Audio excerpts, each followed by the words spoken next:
Hi friends, आज मैं chapter count that day lost ये चैप्टर का जो क्वेश्चन आंसर है उसको एक्सप्लेन करने जा रही हूँ। इसका कॉम्प्रिहेंशन का नंबर 1 का फर्स्ट क्वेश्चन है, what does the speaker want the reader to do at dusk. Reader speaker जो हैं, जो पोएट हैं, वो क्या चाहते हैं रीडर से कि वो डस्क में क्या करे। डस्क इवनिंग टाइम को बोलते हैं, जब सनसेट हो जाता है, शाम का टाइम को बोलते हैं dusk. The speaker wants the reader to sit down and recount all the action that he has performed throughout the day. Speaker जो पोएट हैं वो ये चाहते हैं कि रीडर सिट डाउन हो जाए, बैठे शाम को, एंड रिकाउंट करे। रिकाउंट मतलब फिर से याद करे। ऑल द एक्शन, एक्शन मतलब काम, जो कि that he she has performed, जो कि ही शी या फिर लड़का हो चाहे वो लड़की हो, जो भी वो परफॉर्म किए हों। परफॉर्म मतलब काम किए हों। थ्रू आउट द डे, उस दिन भर में जो जो काम किए हैं उसको काम को बैठ के वो याद करें। वो ये चाहते हैं, पोएट ये चाहते हैं रीडर ये काम करे। नेक्स्ट नंबर 2 क्वेश्चन है, what will the self denying deed achieve. Self denying deed क्या अचीव करता है। अगर हम लोग सेल्फ डिनाइंग मीन्स बिना सेल्फिश हुए, सेल्फलेस डीड जिसको बोलेंगे, सेल्फलेस होकर अगर कोई डीड करेंगे, कोई काम करेंगे, तो वो चीज़ क्या अचीव करता है, वो चीज़ क्या पाता है, मतलब उससे क्या बेनिफिट मिलता है। The self denying deed will comfort a person who has been sad. Selfless deed या फिर सेल्फ डिनाइंग डीड करने से इससे क्या मिलता है, जिसके मन में सैड है, सैडनेस है, दुखी है जो इंसान, उसके मन में कंफर्ट, उसको कंफर्ट मिलता है, उसको दिलासा मिलता है, सुकून मिलता है। अगर हम लोग बिना अपना सेल्फलेस होकर उनका कुछ हेल्प कर दे, उनका कुछ काम मदद कर दे, तो उनको मन में दिलासा मिलता है, शांति मिलती है। The memory of the deed will also uplift the spirit of the doer. और जो डूअर है, डूअर मतलब वो इंसान जो वो काम करता है, उस इंसान के मन में भी, उस इंसान को भी बेनिफिट पहुंचता है इससे। उस बात का वो काम वो बिना निस्वार्थ होकर वो जो डीड किए हैं, मतलब वो काम किए हैं, उस काम का मन याद, जब जब उस काम का जो मेमोरी है जब जब उनके मन में आएगा, तब तब ये चीज़ उनके मन को भी अपलिफ्ट करेगा। अपलिफ्ट मतलब उत्साह देगा, खुशी देगा, उनको उनके मन में भी पॉजिटिविटी आएगी इस चीज़ से। नेक्स्ट क्वेश्चन में आते हैं। नंबर 3 क्वेश्चन है, how will a kind glance help anyone. अगर हम लोग किसी की तरफ काइंड होकर ग्लैंस दे, ग्लैंस मीन्स देखे, काइंड मतलब दया भाव से देखे, तो इससे किसी का क्या हेल्प होगा। A kind glance will brighten people's mood. एक दया वाला जो नज़र है वो लोगों के मूड को, लोगों के मन को ब्राइटन करेगा, चमकाएगा। चमकाएगा यहाँ पे मीन्स सचमुच का नहीं चमकाएगा, वो उनके मन में खुशी का चमक देगा, खुशी का चमक देगा उनके मन में। एंड मेक देम ऑप्टिमिस्टिक, और वो इससे ऑप्टिमिस्टिक बनेंगे, पॉजिटिव मन में उनकी चिंताधाराएं आएंगी। एंड होपफुल अबाउट लाइफ, और वो अपने लाइफ में होपफुल रहेंगे, उम्मीद भरे हुए रहेंगे, निराश नहीं होंगे। वाई इज ये और ने इम्पॉर्टेंट। ये और ने इम्पॉर्टेंट क्यों हैं। ये जो वर्ड है, ये means yes, nay means no. हाँ ना क्यों इम्पॉर्टेंट हैं। It is important because each of this words have the potential to cheer people up. क्योंकि किसी को अगर हम किसी काम के लिए हाँ, और कोई निराश हो जाए उससे, अगर उनको ना बोले कि नहीं तुमको निराश नहीं होना चाहिए, इस तरीके का हाँ और ना, अगर हम इसमें पोटेंशियल है, पोटेंशियल मीन्स क्षमता है कि इससे लोगों का मन जो है, उनका जो मूड है वो चेयर अप हो जाएगा, खुशी से भर जाएगा। अगर हम लोग किसी को, मतलब ये और ने इस बात में ये पोटेंशियल रखता है, इस बात में वो एबिलिटी है कि वो किसी के मन को ज़्यादा चेयर अप कर सकता है, खुशी दे सकता है। नंबर 5 का क्वेश्चन है why will the day be worse than lost. वो दिन बद से बदतर कैसे बन जाएगा, मतलब खो जाने से भी, लॉस्ट हो जाने से भी वर्स्ट कैसे बन जाएगा, क्या चीज़ से बनेगा। The day will be worse than lost, अगर वो दिन बहुत ख़राब बदतर बन जाएगा, ख़राब होने से भी मतलब खो जाने से भी। If one has not contribute at all, अगर कोई इंसान कंट्रीब्यूट बिल्कुल ना करे, नॉट कंट्रीब्यूट मतलब बिल्कुल भी योगदान ना करे, to at all to the not contribute at all to add to the people's happiness, किसी इंसान के मन में खुशी लाने के लिए कोई भी योगदान न करे कोई, और टू रिड्यूस समवन्स पेन, या फिर किसी इंसान के कोई तकलीफ़ को, पेन मीन्स तकलीफ़ को अगर कम करने के लिए कोई इंसान कुछ भी कंट्रीब्यूट ना करे, किसी इंसान के मन में खुशी लाने के लिए भी कुछ भी हेल्प ना करे, तब वो दिन बन जाएगा, खो जाने से भी ख़राब बन जाएगा वो दिन। नेक्स्ट क्वेश्चन में आते हैं। नेक्स्ट क्वेश्चन है नंबर बी का क्वेश्चन, जो कि एक्सट्रैक्ट वाइज है, एक्सट्रैक्ट वे में है। इसका जो पहला सेंटेंस है वो सेंटेंस है then you may count that day well spent. इसका क्वेश्चन नंबर ए है what does the poet mean by day well spent. इस सेंटेंस में जो पोएट जो लिखे हैं डे वेल स्पेंट, इस बात का क्या मतलब है।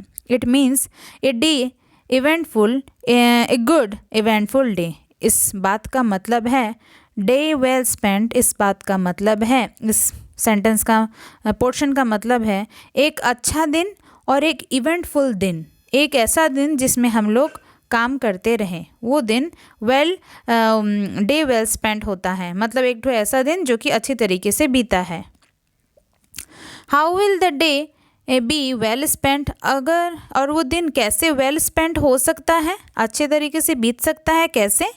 A day which is spent in helping, एक दिन जो हम लोग बिताए, स्पेंड करें मीन्स बिताए, इन हेल्पिंग किसी को मदद करते हुए, हेल्पिंग मीन्स मदद करते हुए, एंड बीइंग काइंड, और बीइंग काइंड मतलब काइंड होकर बिताए, काइंड होकर मतलब दया भाव से बिताए, टू अदर्स दूसरों के प्रति, सेल्फलेसली और बिना सेल्फिश होकर, सेल्फलेस होकर अगर बिताए, is a day which has been spent well, तब हम लोग मानेंगे कि वो दिन जो है अच्छी तरीके से बीता है। नंबर सी का क्वेश्चन है in what way will the well spent day benefit the reader, और ये जो वेल स्पेंट डे है ये किस तरीके से रीडर को बेनिफिट करेगा, मतलब ये चीज़ अगर हम लोग अपने दिन को अच्छी तरीके से बिताएंगे तो इससे हमारा क्या हेल्प हो सकेगा। It will make the reader happy, इससे हम लोग हैप्पी हो जाएंगे। अगर हम लोग अच्छा काम करेंगे, किसी को खुशी भी देना है बहुत ज़्यादा अच्छा, ना कि सिर्फ उस इंसान के लिए जो कि खुश हो जाता है उसके किसी हेल्प करने से, उस इंसान को बहुत अच्छा लगता है जो इंसान हेल्प करता है। नेक्स्ट क्वेश्चन में आते हैं। Next question think and answer है।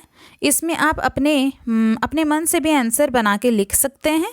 अगर इसमें से आपको कोई वर्ड हार्ड लग रहा है तो आप उसको रिप्लेस करके कोई सिनोनिम्स निकाल लीजिए उसका, गूगल में दे के, तो क्विकली आप मतलब इजी वर्ड से भी उसको रिप्लेस कर सकते हैं। मैं यहाँ पे एक आंसर लिखी हूँ अपने तरफ से। The poem inspire us to make our life meaningful. ये पोएम जो है ये इंस्पायर करता है हमको, इंस्पायर मतलब हम लोग को उत्साह देता है कि to make our life meaningful, ताकि हम लोग अपना लाइफ को भी मीनिंगफुल बनाएं। मतलब एक ठो मतलब जैसे कि हम लोग का लाइफ अगर हम लोग किसी के लिए कुछ भी ना करें तो वो ये एक ठो मीनिंगलेस लाइफ है। एक ठो हम लोग ज़िंदगी बस ऐसे ही जिए जा रहे हैं, ना किसी को खुशी दिए ना कुछ। तो इसीलिए हम लोग को अपने लाइफ को कैसे मीनिंगफुल बनाना चाहिए, इसी बात से ये पोएम हम लोगों को इंस्पायर करता है, हम लोगों को परसुएट करता है, हम लोगों को मन में बार बार ये बात लाता है, इंसिस्ट करता है कि हम लोग को अपना लाइफ मीनिंगफुल बनाना चाहिए। ये पोएम भर में यही बात हम लोग को बताया गया है। ये पोएम हम लोग को इस तरीके से बताया गया है बाय एक्सटॉर्टिंग अस, एक्सटॉर्टिंग जो होता है उसका मतलब है मतलब एनकरेजिंग अस, अर्जिंग अस, इंसिस्टिंग अस कंटिन्यूसली, हम लोग को बार बार बता रहा है इस पोएम में, कंटिन्यूसली बताया गया है टू परफॉर्म गुड डीड्स, ताकि हम लोग अच्छा डीड करें without being directed by selfish motive, मतलब सेल्फिश मोटिव से डायरेक्ट नहीं होना चाहिए। मतलब सेल्फिश मोटिव अगर हम लोग को बोले कि तुम नहीं मत करो किसी का हेल्प, तो उसका डायरेक्शन में नहीं जाना चाहिए। Without being directed by selfish motive and self interest से हम लोगों को मोटिवेट नहीं होना चाहिए, हम लोग को अच्छे से पॉजिटिव वे में मोटिवेट होना चाहिए। इट टीचेस अस दैट, हाँ ये पोएम हम लोग को सिखाता है दैट सिंपल एक्ट्स, छोटा छोटा जो एक्ट है, छोटा छोटा जो एक्शन है, छोटा छोटा हमारा जो काम है, like looking kindly at a person, कि हम लोग किसी इंसान की तरफ दया भाव से देखें, काइंडली होकर देखे, दया भाव से देखे, और शेयरिंग ए चेयरफुल वर्ड, या फिर किसी इंसान को चेयरफुल वर्ड दो, अच्छा बोल दे। Often help to lighten the burden of grief, उनके मन में जो बर्डन है, बोझ है दुख का, ग्रीफ मीन्स दुख का बोझ, दुख, उनके मन में जो दुख का जो बोझ है वो थोड़ी देर के लिए लाइट हो जाएगा, लाइटन हो जाएगा, हल्का हो जाएगा, उनके मन में भी खुशी पहुँचेगी, मिलेगी उनके मन में। ऑन द अदर हैंड, लेकिन दूसरे ही तरफ, on being selfish and with holding praise, और अगर हम लोग उसके मतलब वो ना करके अगर हम लोग सेल्फिश बन जाए, विद होल्ड प्रेज, और किसी को भी विद होल्ड मीन्स रिफ्यूज़ करे, प्रेज करने से मतलब किसी को भी उम्मीद भरा बात या फिर किसी को तारीफ़ करने से हम लोग नहीं करें। Does not help to ease the life of suffering, मतलब जो इंसान दुखी है उसके लाइफ में इससे कोई मदद नहीं मिलेगा इन एनी वे, किसी भी हाल में उनको कोई भी हेल्प नहीं हो पाएगा। द पोएम सजेस्ट दैट, ये पोएम हम लोग को सजेस्ट करता है, बताता है that the only way to make one's life meaningful, कि हम लोग अपने लाइफ को मीनिंगफुल बना सकते हैं, इसका एक ही रास्ता है, by contributing towards spreading cheer, अगर हम लोग अपना योगदान दें, कंट्रीब्यूट करें to spread cheer and joy in the lives of other around us, जो लोग हमारे चारों तरफ रहते हैं, आसपास के लोग, जान पहचान के लोग, उनके मन में अगर हम लोग चेयर, खुशियाँ, जॉय ये सब लाए उनके ज़िंदगी में, तो हमारा लाइफ कहीं ना कहीं मीनिंगफुल बन जाएगा। नेक्स्ट क्वेश्चन में आते हैं। नेक्स्ट क्वेश्चन है अप्रिशिएटिंग द पोएम, इसका मैं क्वेश्चन नहीं लिखी हूँ, डायरेक्ट आंसर लिखी हूँ। इसका क्वेश्चन है the poem is about the cause and effect, ये पोएम कॉज और इफेक्ट के बारे में है। हम लोग अगर मतलब क्या रीजंस है और उसका मतलब हम लोग अगर किसी के मन में हैप्पीनेस लाएंगे तो उसका इफेक्ट क्या होगा। Two causes, the two causes are, दो कॉज हैं उसके, the day that is well spent and the day that is not well spent, एक तो ऐसा दिन अगर हम लोग अच्छे तरीके से कैसे बिता सकते हैं यहाँ पे दिखाया गया है, और अगर हम लोग किसी का हेल्प ना करें तो कैसे वे वेल स्पेंट नहीं बनेगा। What are the effects of this days, और दोनों टाइप का डेज का क्या इफेक्ट रहेगा वही बताने के लिए कहा गया है।